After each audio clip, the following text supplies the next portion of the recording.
Well, good evening, folks. Hope you're well. If not, get well soon. Thanks for the kind comments and thumbs ups, etc.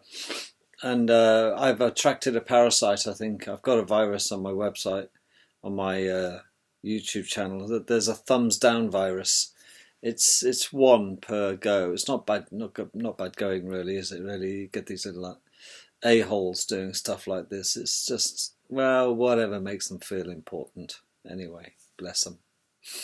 Um, I can never understand the reason to have a thumbs up or a thumbs down on the YouTube videos, quite frankly.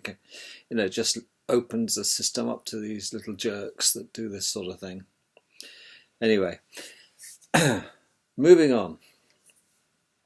Radio 4 this morning. I have a habit, I never have many, of getting up and hitting my little Evoke Pure digital radio because I have it preset. There's always a battle between my wife and I.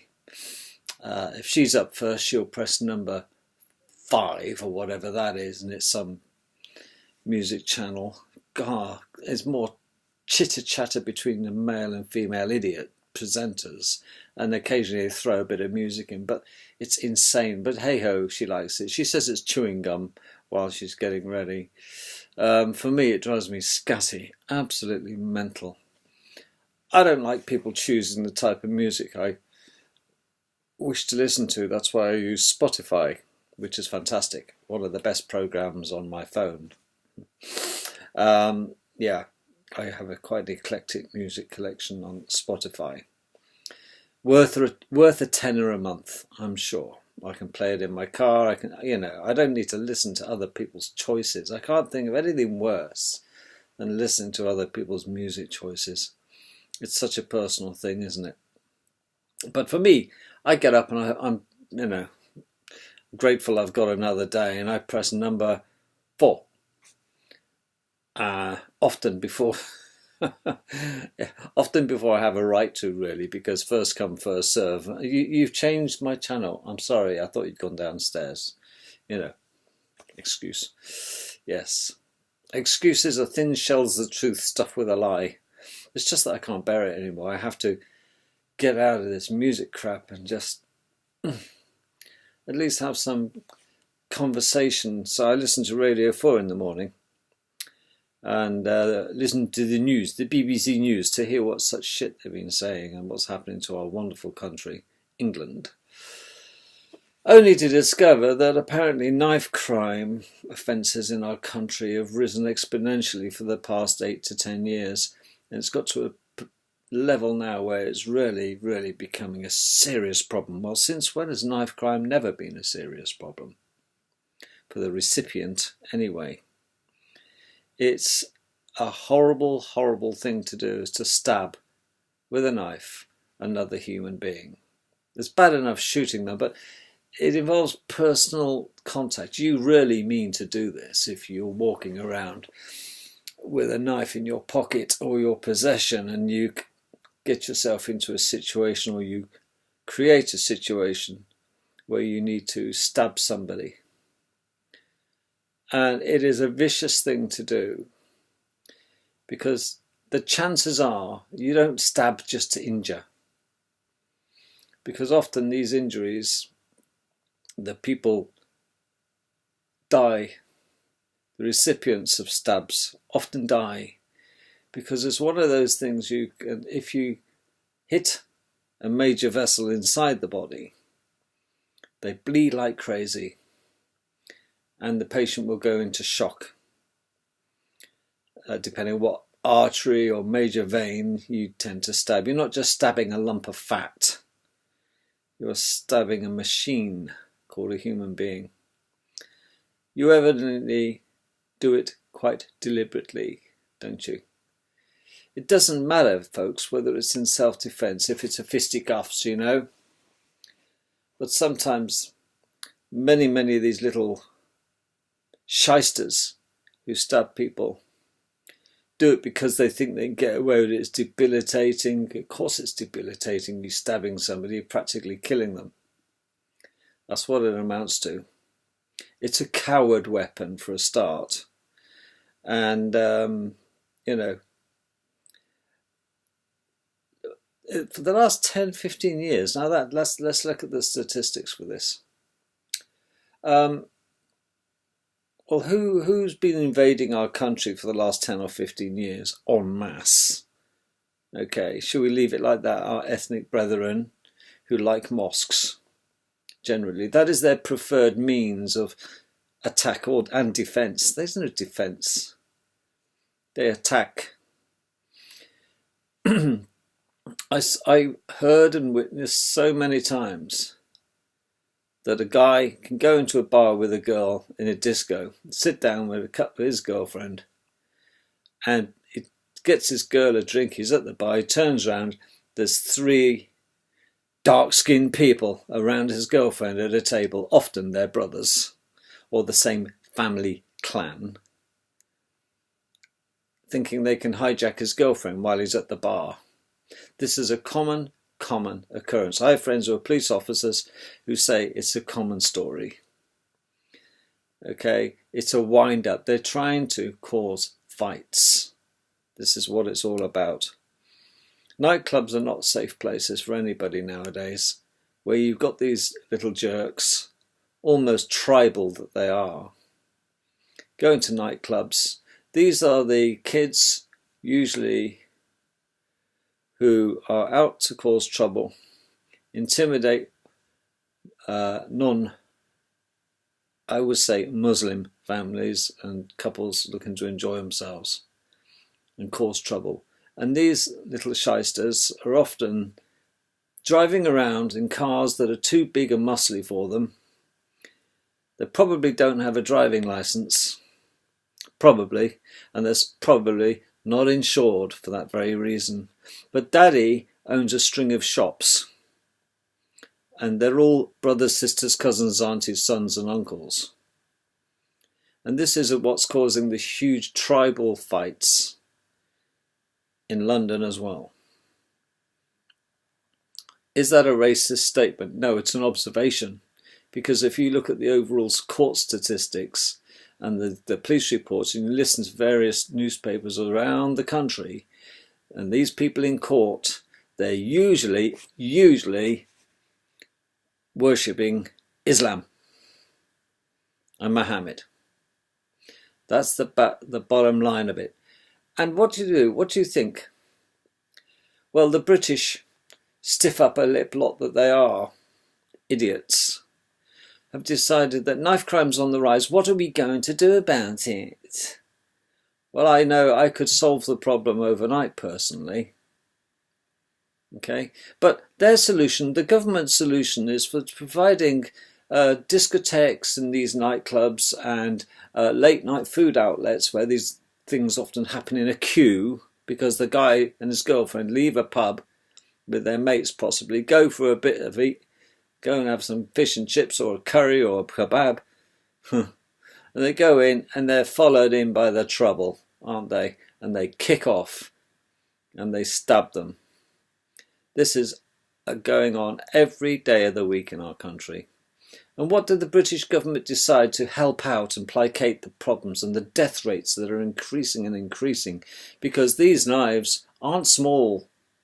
These aren't little pocket knives, folks, we're talking about. These are Bowie knives. Well, they're going to provide the nightclubs and the pubs special gauze and tissue that help clot the blood and assist and help the shopkeepers and stand by the people who witness, who are trying to save the life of the victims, because the little jerks have pissed off down the street in their flash little cars paid for by Daddy, with a clotting factor that's going to at least slow the death down, never mind slow the bleeding, until the paramedics arrive. Well, that solved the problem then. Really. I'd solve the problem. You get caught out there with a knife. You go into prison for 25 years. You use a knife, you're hung. Or deported. Take your pick. I would rather hang them. Because if you go out with a knife, you're going to want to use it, especially in front of your buddies. And you think that the sad thing is, some of them do it and get away with it.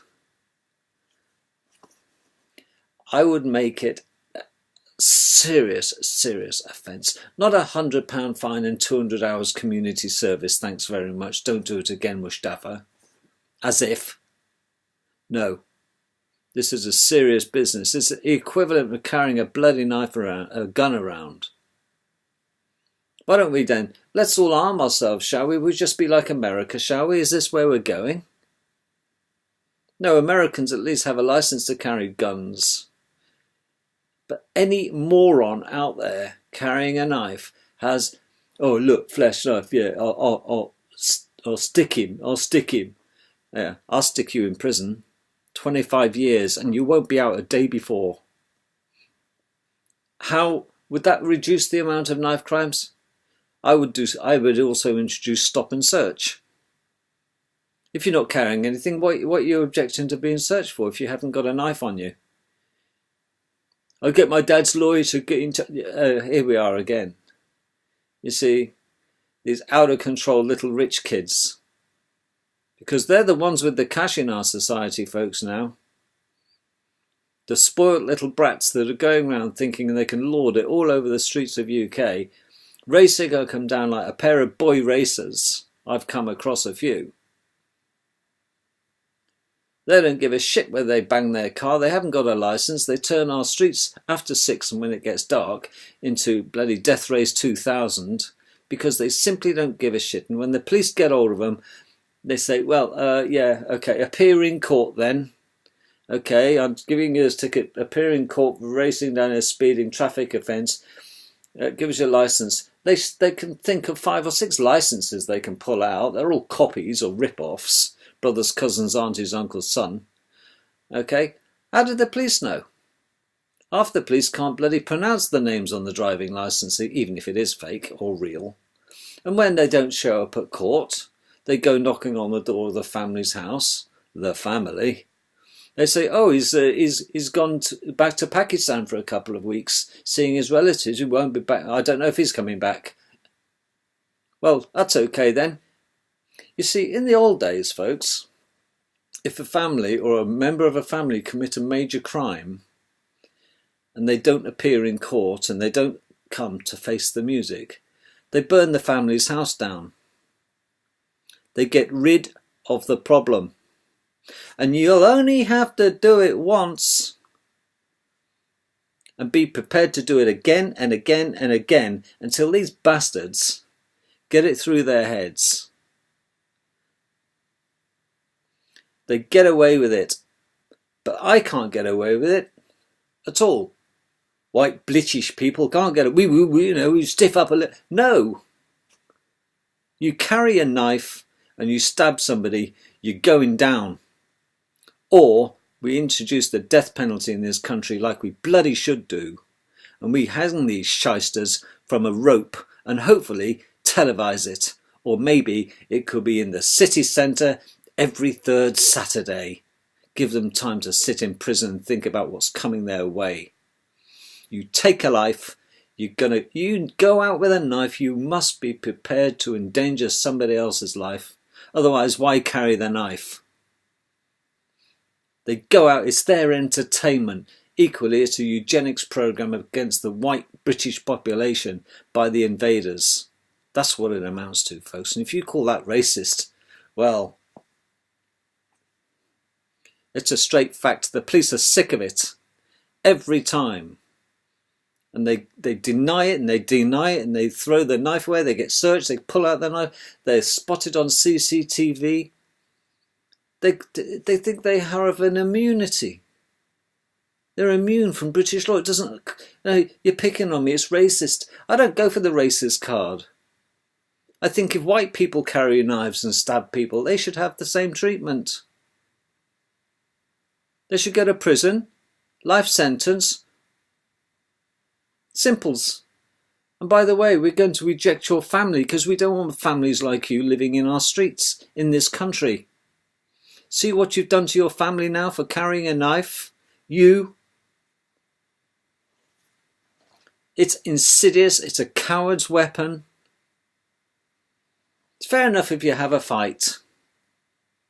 At least the victim who's been victimised by these thugs has a fighting chance. Chances are he's not going to die unless they kick him to death, like often happens in these little gangs. And that's what they are. They stick together like shit on a blanket, these lot. And you want to know why people are becoming racist? Now you know. But I had to laugh at our government's response to the increase in knife crime. Well, what a surprise, looking at the knife crime. Exponential rise in London. Well, guess who's flooded London in the last 15 years? There's 4 quarters in London now, all different bloody tribes. And they're running the show. Anybody decent doesn't live in London if they can avoid it, because it's turned into Londonabad. It makes me want to throw up, this bloody country. We're so naive, we're so mamby-pamby. We need to get real and realise that we're being invaded and we're under attack, our society, and we won't have a bloody country. And Enoch Powell was so on the money, but sadly, Enoch was talking about Negroes. I don't have a problem with Negroes. I don't have a problem with Jews, Chinese, Japanese, Asians, people. I have a problem with the attitudes of the invaders who want to build mosque after mosque after mosque after mosque, segregate our children, thrust upon us halal meat, want our children to be separate. We can't even celebrate bloody Christmas now without it offending. Christmas cards, what's that? No, little Robin on it. Where's Father Christmas? Oh, can't do that. They've vilified Santa Claus. You can't sit a little child on Santa Claus' knee now because, oh, he might be a child abuser, for Christ's sake. What is our society becoming? You're not allowed to have a nice childhood now and have a bit of fun. Eh? You can't have Easter, you can't have harvest festivals in the bloody churches now because it offends. What are we playing at? Well, I'll tell you something. If this is multiculturalism, they can stick it up their arse. That's my little rant over with, anyway. Pastures new before I have a bloody coronary. It makes you hate them. And I really don't want to hate these people because there's probably a lot of nice ones amongst them. And they're pissed off too. But perhaps it's not a thing that can be sorted out in the mosques because the local mullah is probably an initiator. And that's what they do, these warmongering shysters. No wonder they put the women out the way so the men can conspire in the mosques. Well, I just can't get over the stupid things that human beings do. Really, can we? We are different races, folks, and it doesn't matter how you wish to homogenise oil and water. You can shake it around as much as you like. You can spread it around as much as you like. We are different. And they're different to us, we're different to them. And you cannot have multiculturalism. Because a country is defined as borders, language and culture. And you cannot mix apples and oranges. Britain is going down the toilet fast whether we Brexit or not. It's quite by design. But we do such stupid things as humans. By nature, and this isn't a me video, but by nature, I don't understand why people accumulate things. They fill their houses with such shit and wonder why their houses are cluttered. This is what we used to do spring cleaning for, wasn't it? We decide that have I used this? Will I ever use it again? Have I got it and got bored with it? What is the point of having it? just to look at in regret. And we fill our lives and we fill our brains with clutter. If it's not physical things, it's mental clutter. We recycle films. We see same films time and time again, same TV series, Coronation Street. Oh, if you can remember that one. Crossroads, if you can remember that one. Oh, I had to go down for Crossroads to watch 20 minutes, half an hour of absolute crap. A bunch of actors, second-rate actors, trying to...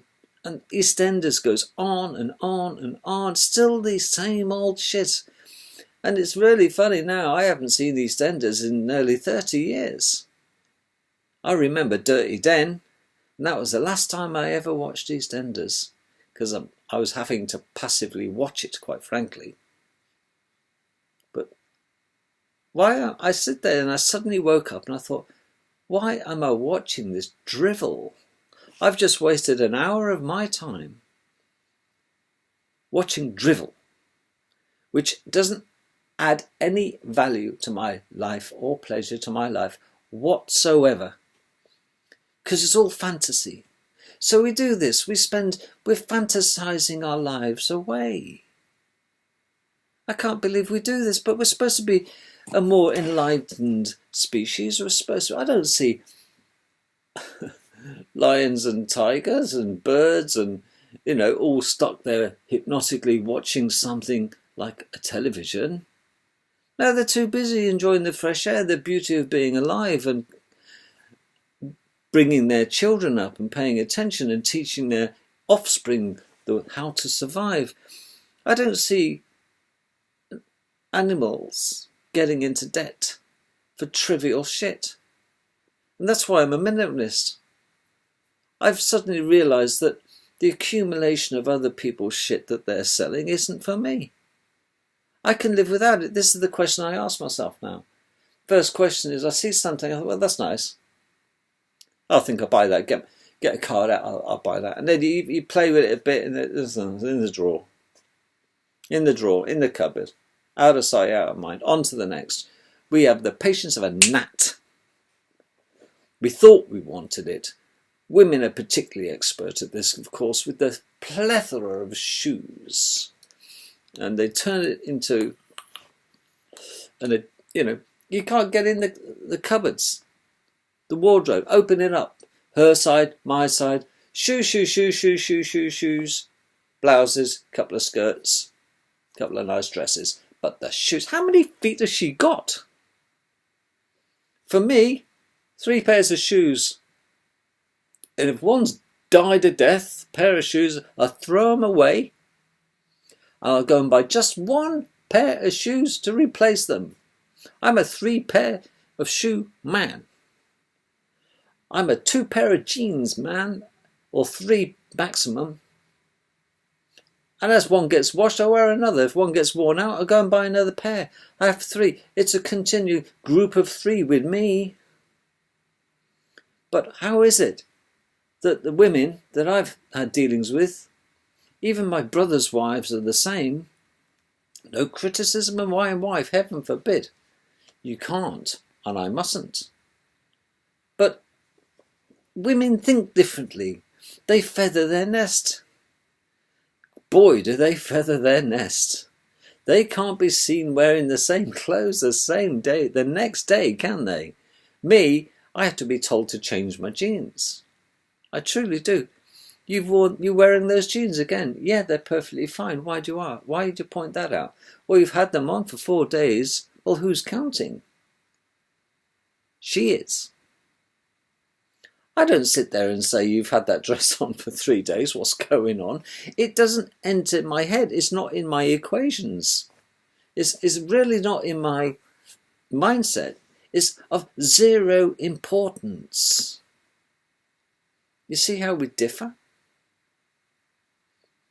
You know, the important things to me are not necessarily the important things to my wife or my brother and his wife, is it? But the one thing I notice is that, listen, we come here with nothing, we live with a lot, and we'll die with nothing. What's the point of accumulating a lot? I find now that I don't want to be encumbered. I don't want to have to be surrounded by the shit of previous years. This is why, of course, car boot sales are such excellent things. You can go and sell all your trash to other suckers out there who want the shit. And that's why I do. I give a lot of stuff away. Honestly, I do. I'm getting to that stage now where I am literally downsizing. You know, I sit there thinking, Christ, after 40 odd years of working, I could probably put my life, forget about the bloody houses I've had, and the cars, and the other shit I've had. I can probably take out the door. If my wife threw me out, I'd take out the door probably a couple of cardboard boxes of stuff that I really cannot live without. And the rest, surprise, surprise, I certainly can live without, and I probably forget that I've had them, unless I've been reminded, take this crap with you. Because if I don't use it every day or every week or every month, it's unnecessary in my life, because my life works on daily, weekly, monthly rotation. And this is why I struggle to find things I haven't used in a few months. I forget I got them. Is it Alzheimer's, I ask? That sounded very Jewish, didn't it? Alzheimer's, my boy? No. Sorry, anti-Semitic there, wasn't it? Oof, could get my channel banned again. You know, I go nuts when I can't find something that I know I've got, and then I realise I've thrown it away last year. I gave it away, or I haven't got it back off somebody I'd lent it to. Well, they haven't had the courtesy to return it. I'm a real pushover when it comes to lending things to people without asking them for the back, and then I end up having to buy another one. But I'm a generous soul. But then I'm getting forced now to start being a bit careful about who I'm lending to. Well, don't lend it if you can't afford to lose it. That's got to be my motto. But no, I'm on my guard now. I walk down the streets. I don't know who I'm talking to. I don't know who I'm mixing with. I mean, I look at other people and they don't live their lives like me. Thank God we're not all the same, I know. But there has to be a core level of decency. And yet we've got a society around us that's building and growing exponentially that want to see the back of us because they want our country. And that's the upset. I know what the agenda is. You know what the agenda is. The politicians know what the agenda is. The 1%ers know what the agenda is. And guess what? The invaders know what the agenda is. It seems that many of my fellow country folk are so happy to be invaded, are so happy to give up Father Christmas and summer festivals and harvest festivals and Santa Claus and assemblies in the morning where you sing all things great and wonderful. The Lord God made them. You can't say that anymore. Separate entrances for boys and girls in schools. Okay? Why is it that they get away with wearing burqas, these women? And they, you know, I know they have to wear them, but many would wear them voluntarily as well, wouldn't they? I think they would. They're not so oppressed, you know. Because many of them are religious in their own right. But it's another imposition. But they can go into a bank in a full burqa outfit. But you can't wear a crash helmet, can you? Going into a bank. Oh no, take your crash helmet off, my old son. Yes. You see the injustice? Do as I say, not do as I do. This is the law courts for you. We are a soft bloody touch. No wonder they all want to come here. This is the most preferred nation. Britain. This is where they all want to get their ass here. Fantastic health service, soft legal system, Sharia law courts available to all the misogynist bastards out there that want to cut the women's clitorises off and make women feel second-class citizens. And to top it all, where are all these Muslim women? When are they going to stand up for themselves? These poor oppressed. Do you know why they don't? Because they have it bloody cushy. They know. They know they have it cushy. Where else do you have to, if she was married with the benefits of marriage, at least only have to put out 1 in 4 chance of getting picked? Oh yeah, cushy. Well, it's their fault. They allowed the men in their lives to do this to them in their society. Well, who wrote the Quran then? Shall we? No, I don't want to go down that route. We know who wrote the Quran. Jesuits. Yes. It had a lot of Greek in it, by the way, the early versions of the Quran. Did you know about that? It all stems from the Knights Templars, folks, doesn't it? Yes. Well, that's for another video. But I can't believe it now. I'm becoming minimalist. I'm slowly, what can I say? How can I put this? I'm retreating, facing forwards. It's like you grow up, you accumulate, and then you start to shrink. I'm in the shrinking process. I'm not depressed about it. I'm actually quite looking forward to it ultimately. I wouldn't do anything to expedite the process, but I tell you what, I don't want to come back here. I really don't. I'm a firm believer of reincarnation, but I do believe that we get a choice whether to reincarnate or not. But you talk about the light at the end of the tunnel, well, it's another birth. That's what it amounts to, folks. Stay away from the light. That's what I say. I believe you get 2 choices. You get a choice to come on in and join the rest of us, or follow the light.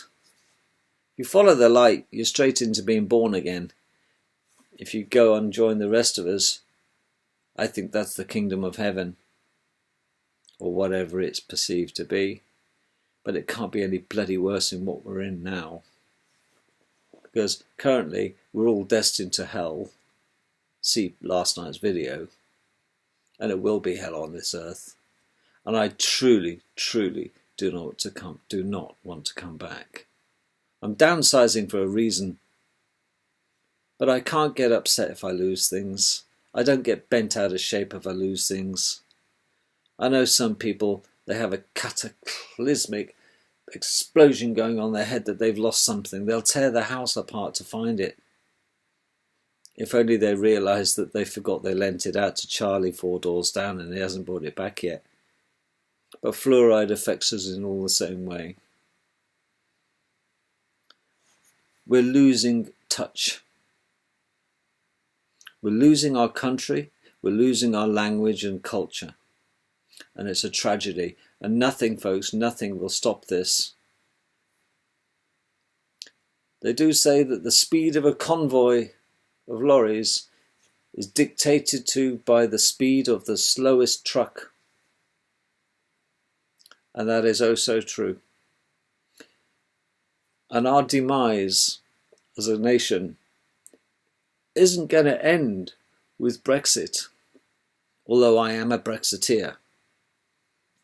All I can see is it's another day longer and another day in debt. Another year of wage slavery. And you know, I got thinking today, I was looking at these things that are surrounding me. I was thinking, what is the worst thing about dropping dead? I get morbid like this.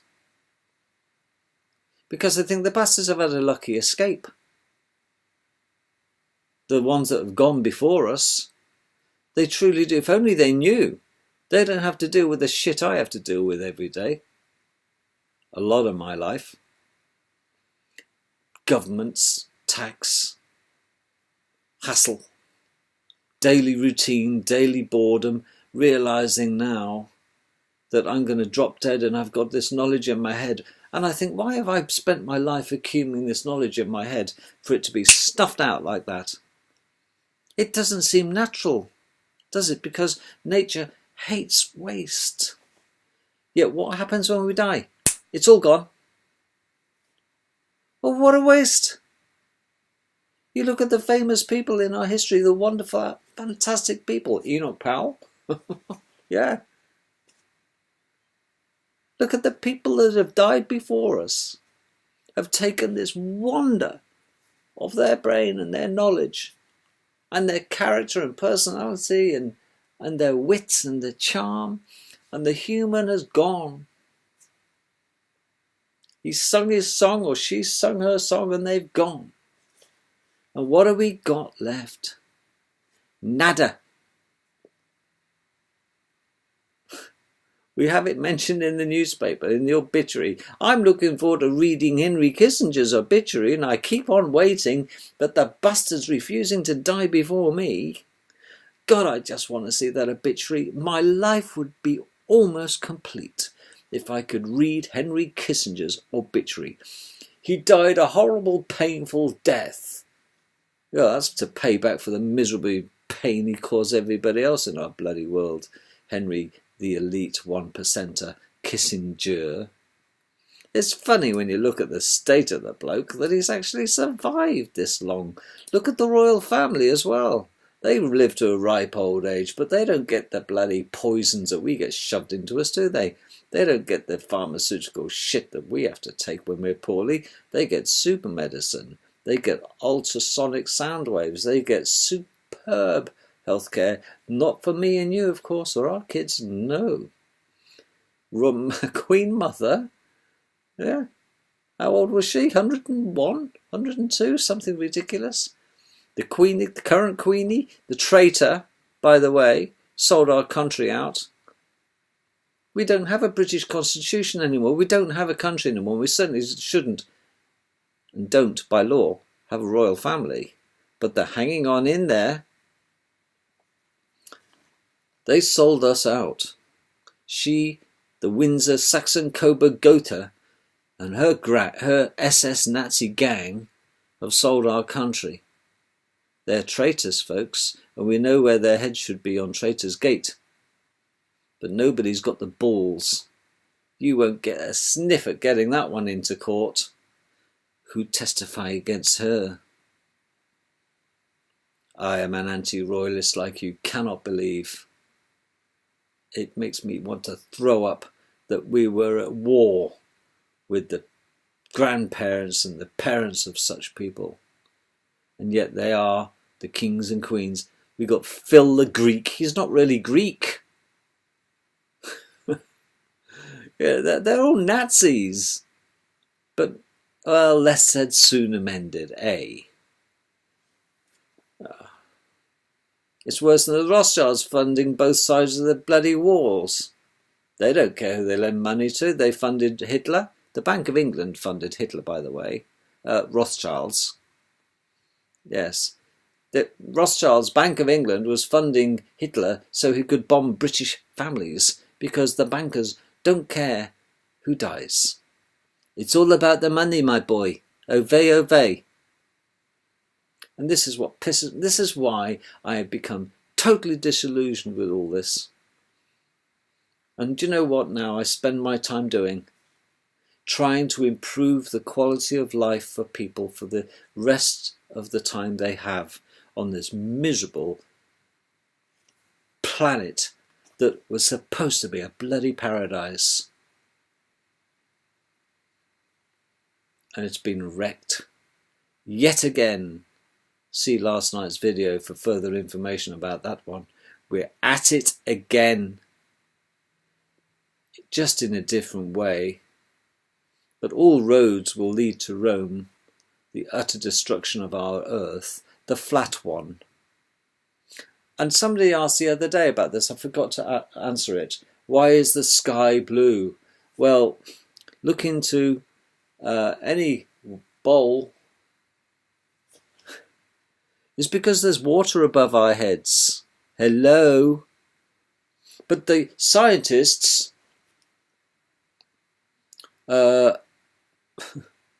well, they will tell you it's all about air refraction and the moisture in the air causing spectral effect of, oh, turn it in.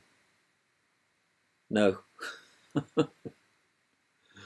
Otherwise everywhere we'd look would be blue. But it's strange that I look up to that water mass above our heads, above the firmament, and that too looks blue.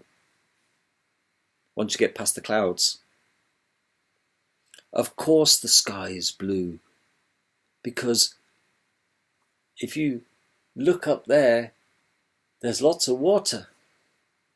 Simples. So I hope that answers it. The sky is blue because water will always look blue when you shine a spectrum through it. A spectrum of light. That's the way it rolls, I'm afraid, and is rolling around our heads.